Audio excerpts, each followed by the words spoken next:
کہ دیکھیں یہ جو حرکتیں آپ کر رہے ہیں اس سے معاشرے میں نفرتیں بڑھ رہی ہیں.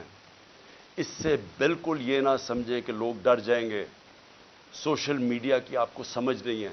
یہ جو بچوں کو پکڑ کے لے گئے اور اغوا کر گئے اظہر مشوانی کو، اس کا پتہ نہیں ہے. پھر حسان نیازی سے جو کیا ہے اس کو کبھی یہاں پکڑ ادھر سے بیل لیتا ہے، اس اٹھا کے پھر ایک اور کیس کر دیتے ہیں. وہ کیس سے بیل لیتا ہے، پکڑ کے کوئٹہ بھیج دیتے ہیں. کوئٹہ سے بیل لیتا ہے، یہاں آتا ہے اس کو اب کراچی لے گئے. اب کراچی سے پتہ چلتا ہے جی اس کو پشاور لے گئے. یہ کون سے معاشرے میں ہوتا ہے؟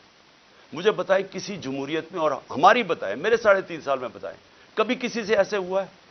ان کی 30 سال سے چوریاں تھیں. 95% کیسز ان کے پرانے تھے. ہمارے تو صرف دو بڑے کیسز ہوئے تھے شہباز شریف کے. ایک اس کا 16 ارب کا پکڑا گیا تھا، وہ مقصود چپڑاسی والا جس بیچارے کو کیسے مارا ہے، اور دوسرا تھا اس کا ٹی کیس جو یہ پاپڑ والوں کے ذریعے پیسے بنا رہے تھے اس کی فیملی. ہمارا تو اور کوئی کیس ہی نہیں تھا. کتنے ہم نے کیسز کیے ان کے، کتنے ہم نے ان کے اوپر دہشت گردی کے کیسز کیے. تو یہ جو ہمارے اوپر کیسز کر رہے ہیں، مجھے بتائیں اس کی کبھی کسی جمہوریت میں کوئی مثال ہے؟ اور مجھے سب سے افسوس کیا ہے کہ ان کے پیچھے پاکستان کے وہ لوگ ہیں جو اپنے آپ کو نیوٹرل کہتے ہیں. اور میں ان کو یہ کہنا چاہتا ہوں کہ کیا آپ کو نظر نہیں آ رہا کہ قوم ان کی وجہ سے آپ کے خلاف ہوتی جا رہی ہے؟ کیا نظر نہیں آ رہا؟ اور کیا یہ کوئی کنٹرول کر سکتا ہے؟ میرے ٹویٹر کے اوپر تقریباً 1 کروڑ کوئی 70 یا 80 لاکھ فالوور ہے. کیا میں ان کو کنٹرول کرتا ہوں؟ مجھے پتہ ہے وہ کون ہے.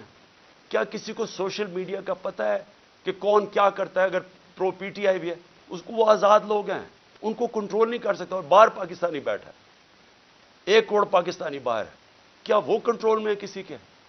تو بجائے یہ کریں کہ ہمیں ڈنڈے مار کے لوگوں کو بھیڑ بکریوں کی طرح لائن پہ لگانے کے لیے، آپ کو چاہیے پوچھیں کہ کیوں تنقید کر رہے ہیں. تنقید ایک معاشرے میں جب آپ ختم کرتے ہیں معاشرہ مر جاتا ہے. معاشرے چلتے ہیں جب ایک معاشرے کے اندر اجازت. جمہوریت کا مطلب کیا ہے؟ جمہوریت کے اندر تنقید ہوتی ہے، ڈکٹیٹرشپ میں نہیں تنقید ہوتی. ڈکٹیٹرشپ کا حال دیکھ لیں. جو ڈکٹیٹرشپ فرینکو نے لے کے آیا اسپین میں، تو سارا اسپین پیچھے رہ گیا، سارا ویسٹرن یورپ آگے نکل گیا. ڈکٹیٹرشپس اگر اتنی اچھی ہوتی ہیں تو آج یہ ساری دنیا کی جمہوریت خوشحال نہ ہوتی.